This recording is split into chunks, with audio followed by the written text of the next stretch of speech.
1971 সালে আজকের দিনে আমরা বাংলাদেশকে পেয়েছি। আমি শ্রদ্ধার সাথে স্মরণ করি 30 লক্ষ শহীদকে, যারা মুক্তিযুদ্ধে জীবন দিয়েছেন, রণাঙ্গনের মুক্তিযোদ্ধাদের, যারা নিজের জীবন বাঁচিয়ে রেখে আমাদের এই প্রজন্মকে, এই বাংলাদেশকে উপহার দিয়েছেন।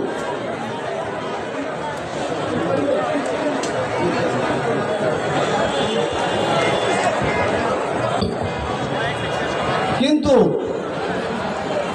একটা জিনিস আমাকে ব্যথিত করে, আমাদের সবাইকে ব্যথিত করে, তা হলো স্বাধীনতা আমরা পেয়েছি কিন্তু মুক্তি আমরা পাইনি।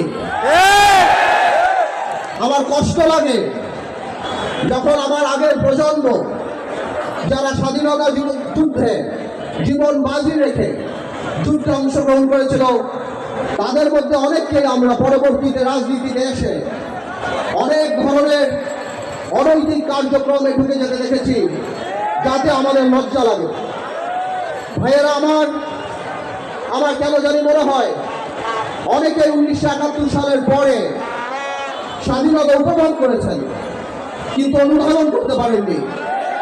আমি স্বাধীনতা যুদ্ধ দেখিনি, কিন্তু এখনো যখন 5 আগস্টের আগে ফ্যাসিস্ট আওয়ামী সরকারের যে হত্যাকাণ্ডগুলি দেখেছি, তাতে এখনো আমার গা শিউরে ওঠে। ওই রক্ত দেখে এখনো আমার রাতে ভয় লাগে। ভাইয়ারা আমার, আগের প্রজন্মের সমালোচনায় আমি যাব না, তারপরেও আমি বিশ্বাস করি তাদের আত্মত্যাগ আমাদের আত্মত্যাগের চেয়ে অনেক বেশি। তাদের আত্মত্যাগের কারণে আজকে আমি আমার সন্তানকে বলতে পারি যে বাবা, আজকে এই তোমার দেশ, এটা হলো বাংলাদেশ, এই আমার দেশ, এই আমার মানচিত্র।